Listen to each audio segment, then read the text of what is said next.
nusalli wa nusallimu ala rasulil karim, amma ba'du. Rasulullah SAW pernah bersabda, Dajjal akan muncul pada umatku dan akan tetap tinggal selama 40. Aku tidak tahu apakah 40 hari, 40 bulan, atau 40 tahun. Kemudian Allah Subhanahu wa taala mengutus Isa bin Maryam, wajahnya mirip Urwah bin Mas'ud. Lalu dia mengejar Dajjal dan membunuhnya. Sesudah itu manusia akan tinggal selama 7 tahun tanpa ada sedikit pun permusuhan, tanpa ada sedikit pun rasa dendam, walaupun antara dua orang. Kemudian Allah Subhanahu wa taala akan mengirim angin sejuk dari arah Syam, dari arah Syria, sehingga tiada yang tinggal di muka bumi seorang pun yang hatinya mempunyai iman walaupun hanya sebesar zarah, kecuali angin sejuk itu merenggut nyawanya, yakni bahwa semua orang yang ada iman akan mati. Sehingga seandainya seorang di antara kalian masuk ke dalam perut gunung, gua yang dalam maksudnya, niscaya angin sejuk itu akan ikut masuk dan membunuhnya.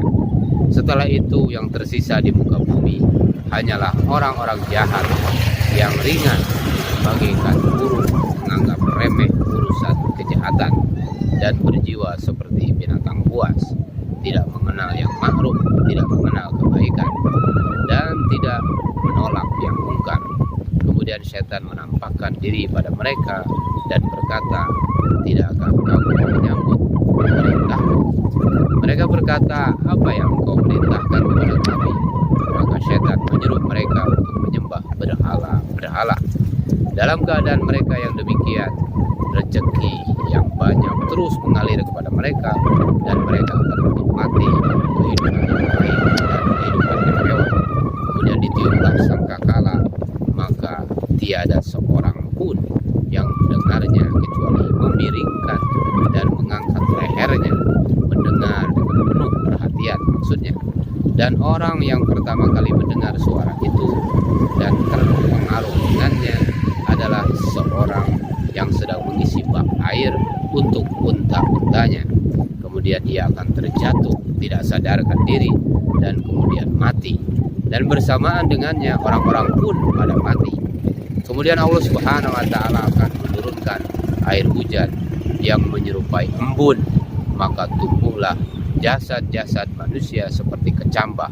Kemudian ditiuplah sangkakala kedua kalinya, maka seketika itu juga manusia bangun sambil melihat ke sekelilingnya dengan penuh terheran-heran.